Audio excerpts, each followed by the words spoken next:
14. 심판자 하나님. 당신은 하나님의 심판을 믿는가? 이 말은 우리의 심판자 역할을 하시는 하나님을 믿느냐는 뜻이다. 많은 사람이 그렇게 믿지 않는 것 같다. 그 사람들에게 하나님을 아버지요, 친구요, 돕는 자시며 우리의 모든 연약함과 어리석음과 죄에도 불구하고 우리를 사랑하시는 분이라고 말하면 그들의 얼굴은 밝아진다. 당신은 즉시 그들과 의기투합하게 된다. 하지만 하나님을 심판자라고 말해보라. 그들은 눈살을 찌푸리고 고개를 흔든다. 그 같은 생각을 하면 그들의 마음은 움찔한다. 그들은 그런 개념을 불쾌하고 무가치한 것이라 생각한다. 하지만 성경에서 하나님이 심판자로 활동하신다는 사실보다 더 강조되는 점은 별로 없다. 심판자라는 말은 자주 하나님에게 적용된다. 아브라함은 하나님이 죄로 가득 찬 소돔성을 멸하시려 할 때 그 성을 위해 중재하면서 세상을 심판하시는 이가 정의를 행하실 것이 아니니까 라고 부르짖었다. 입다는 침입자 암몬 족속에게 보내는 최후 통첩을 마무리하면서 내가 네게 죄를 짓지 아니하였거늘 네가 나를 쳐서 내게 악을 행하고자 하는도다. 원하건대 심판하시는 여호와께서 오늘 이스라엘 자손과 암몬 자손의 사이에 판결하시옵소서라고 단언했다. 시편 기자는 오직 재판장이신 하나님이여 일어나사 세상을 심판하소서 라고 선언했다. 신약 성경에서 히브리서 기자는 만민의 심판자이신 하나님에 대해 말한다. 이는 단순히 말로만 나와 있는 것이 아니다. 하나님의 심판은 실제하며 그 실제성은 성경 역사 곳곳에 진술되어 있다. 하나님은 아담과 하와를 에덴 동산에서 쫓아내시고 그들이 지상에서 살아갈 삶을 저주하심으로써 그들을 심판하셨다. 하나님은 홍수를 보내 인류를 멸하심으로 노아 시대의 타락한 세상을 심판하셨다. 하나님은 소돔과 고모라를 화산작용에 의한 대이변으로 삼켜버리심으로 그들을 심판하셨다. 하나님은 미리 말씀하신 대로 10가지 재앙을 내리심으로 이스라엘의 애굽인 술사들을 심판하셨다. 하나님은 레위인들을 사형 집행인으로 삼으셔서 금송아지를 경배한 사람들을 심판하셨다. 하나님은 나답과 아비후가 다른 불을 들인 것에 대해 그들을 심판하셨다. 이는 나중에 하나님이 고라와 나단과 아비람을 땅의 진동으로 삼킴으로써 심판하신 것과 마찬가지다. 하나님은 하나님을 모독하는 도둑질을 한 아간을 심판하셔서 그와 가족과 모든 소유물을 전멸하셨다.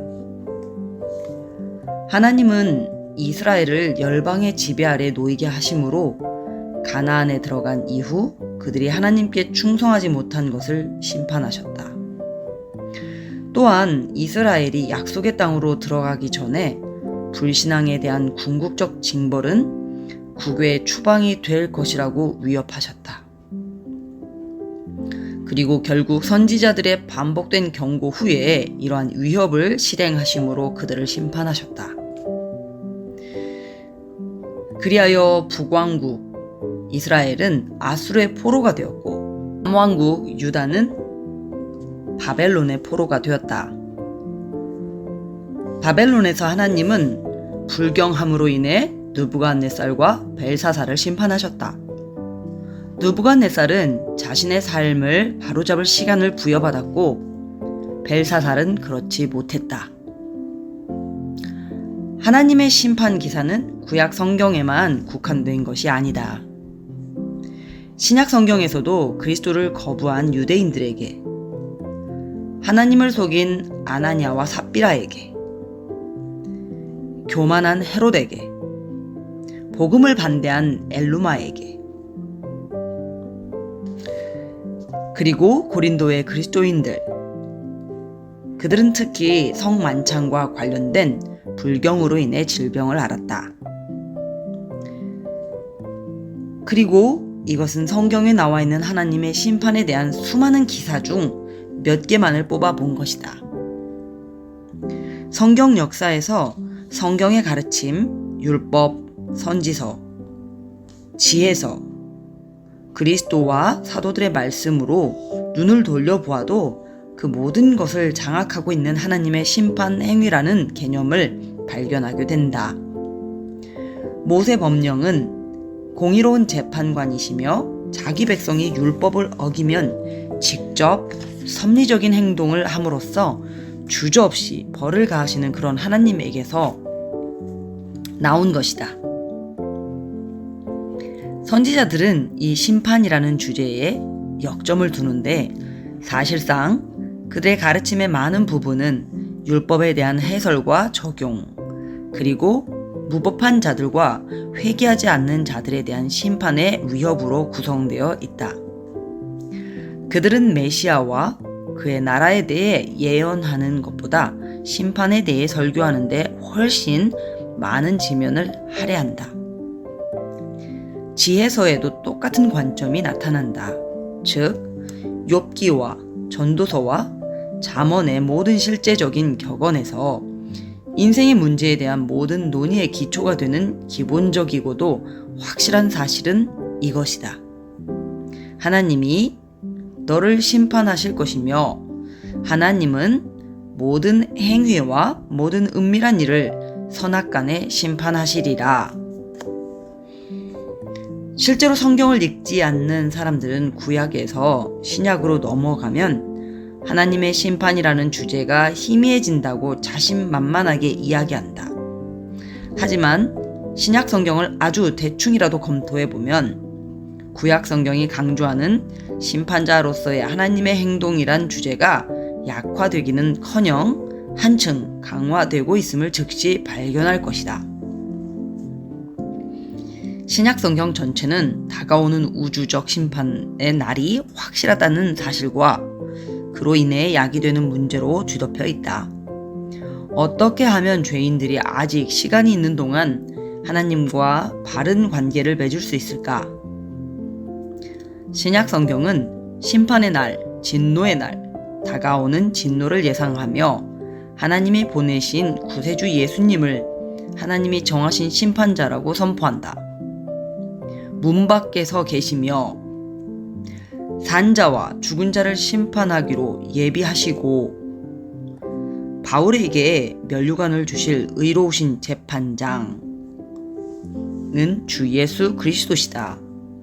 예수님은 하나님이 살아있는 자와 죽은 자의 재판장으로 정하신 자다.